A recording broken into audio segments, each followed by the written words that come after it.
नमस्कार, आप देख रहे हैं द लोक नीति और अभी द लोक नीति की दिन भर की प्रमुख और बड़ी खबरें लेकर हम मौजूद हैं द लोक नीति न्यूज़ रूम से आपके साथ में।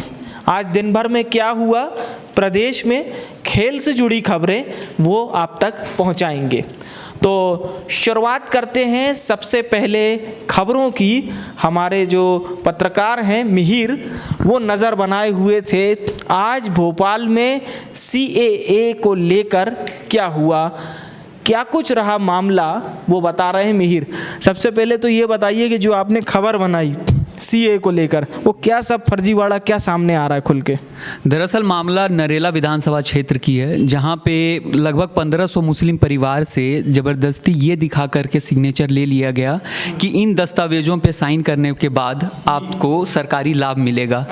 लेकिन हमने उस खबर पर काम किया, फिर हमें पता चला कि ये खबर जो है वो झूठ है और उनसे सिर्फ झूठे दस्तावेजों पे सिग्नेचर करवा लिया गया है।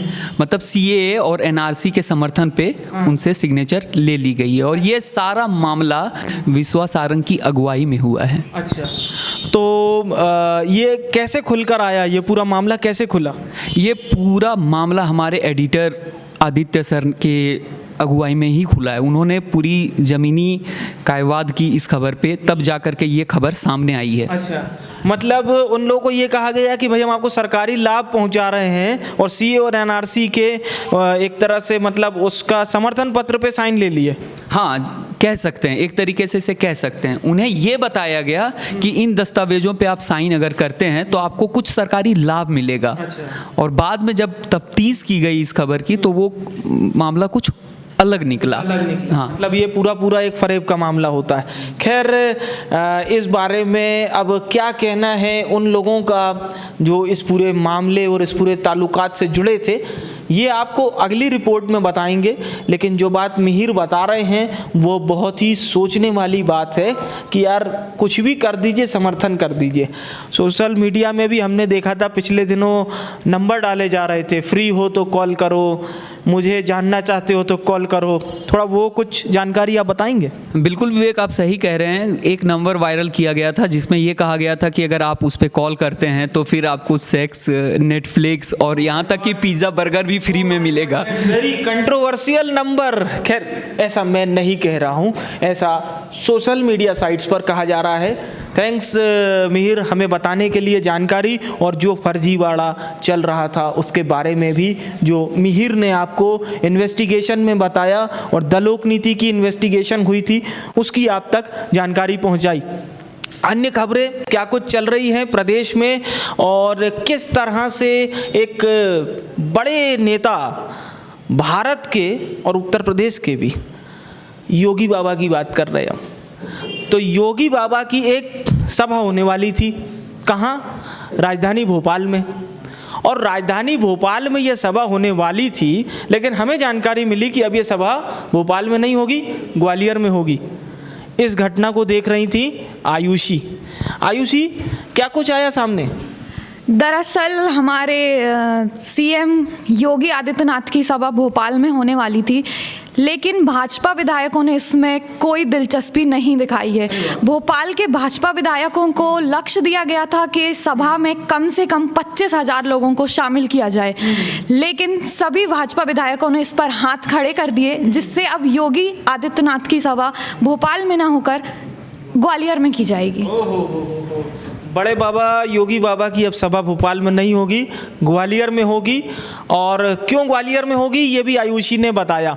बहरहाल अगली खबर का रुख करते हैं और ये खबर भी मध्य प्रदेश से ही जुड़ी हुई है, लेकिन जिस तरह से सेगमेंट बना, एक पिक्चर रिलीज होती है आज ही के दिन, नाम था उसका छपाक। दूसरी पिक्चर आज ही के दिन रिलीज हुई, उसका नाम है तानाजी। तानाजी में अजय देवगन है और छपाक में दीपिका है। लेकिन कंट्रोवर्शियल ऐसी हो गई कि तानाजी पिक्चर भाजपा के खेमे जा पहुंची है और छपाक पिक्चर कांग्रेस के खेमे में। कांग्रेस के लोग छपाक की टिकट बांट रहे हैं और भाजपा के लोग तानाजी की। तो ये पूरा क्या ताना बाना है ये देख रही थी गरिमा। गरिमा आप तक पहुंचाएंगी। गरिमा, क्या कुछ आया सामने?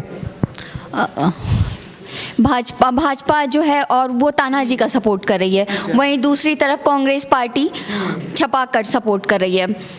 हालांकि ऐसा हुआ है कि मतलब ये दोनों फिल्म बहुत कंट्रोवर्शियल क्रिएट कर रही हैं, और भाजपा के जो लोग हैं वो तानाजी की फ्री टिकट्स बांट रहे हैं और कांग्रेस के लोग वो छपाक की फ्री टिकट बांट रहे हैं। एक तरफ जहां कमलनाथ ने छपाक को टैक्स फ्री किया है, वहीं दूसरी तरफ भाजपा के विधायक रामेश्वर जी का कहना है कि छपाक के साथ साथ में तानाजी को भी टैक्स फ्री करना चाहिए। तो कंट्रोवर्शियल हो चुका है मामला और बैठे बिठाए अच्छा खासा प्रमोशन मिल रहा है।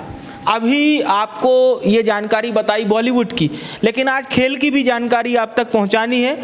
भारत और श्रीलंका के बीच तीसरा T20 मैच अभी थोड़ी ही देर में पुणे के ग्राउंड से खेला जाएगा, और क्या कुछ जानकारी है वो बता रहे हैं मिहिर। पहले तो ये बताइए आज का प्लेइंग 11 किस तरह का रहेगा और क्या कुछ फाइनल हो सकता है?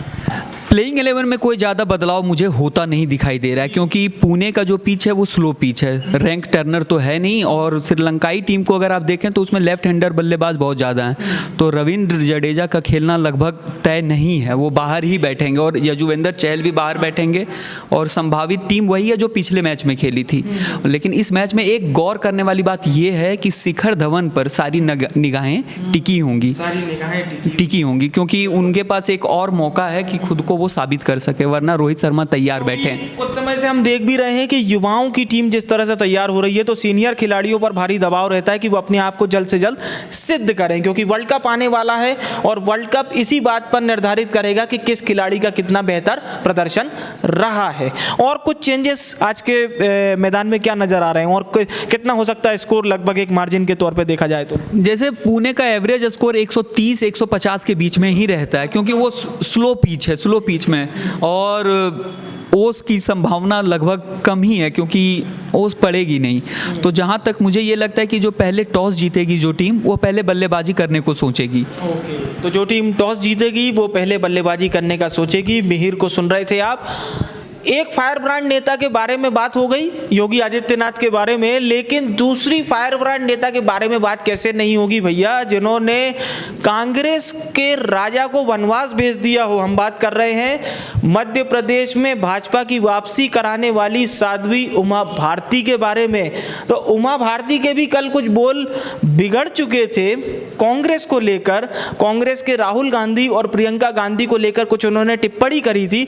आयुषी पूरी खबर फॉलो कर रही थी। आयुषी, क्या कुछ निकल के आया सामने? वैसे तो हमेशा से ही हमारी भाजपा की नेता उमा भारती के बोल बिगड़े ही रहते हैं। फिलहाल कल ही उन्होंने हमारे दिग्विजय सिंह को, पूर्व नेता दिग्विजय सिंह, आपके दिग्विजय सिंह हमारे कांग्रेस के नेता, पूर्व, ये समझना चाहिए, क्योंकि फ्रेम में जो इस समय लोग देख रहे होंगे वो हमारे तुम्हारे को बहुत बेटर समझ लेते हैं। तो हमारे मतलब कांग्रेस वाले, समझिए। कांग्रेस नेता दिग्विजय सिंह को हाल ही में इनडायरेक्टली पागल कहा है। उनका कहना है कि भोपाल राजनीति की अलग अलग टिप्पणियां वो करती ही रहती हैं। अभी उन्होंने कहा है कि दिग्विजय सिंह अपना मानसिक संतुलन खो चुके हैं जब से भोपाल चुनाव हारे हैं, तो उनकी बातों को सीरियसली ना लिया जाए। उनका ये बड़ा बयान अभी सामने आया है। और भोपाल चुनाव भी साध्वी ने ही हराया था। हाँ जी। ओके, तो ये साध्वी वाला फैक्टर दिग्विजय सिंह जी को किस कदर और क्या क्या रिएक्ट करवाता है, ये बात उनसे बेहतर कोई नहीं जानता होगा। बहरहाल खेल, बॉलीवुड, प्रदेश की तमाम बड़ी खबरें देखने और जानने के लिए हमेशा जुड़े रहिए द लोकनीति के साथ। और आपने द लोकनीति के न्यूज़ रूम से खबरों का विश्लेषण जानने की कोशिश करी। हमारे सभी साथी पत्रकारों ने आप तक वो जानकारी पहुंचाई। और अन्य खबरों के लिए हमेशा बने रहिए और जुड़े रहिए thelokaniti.com के साथ।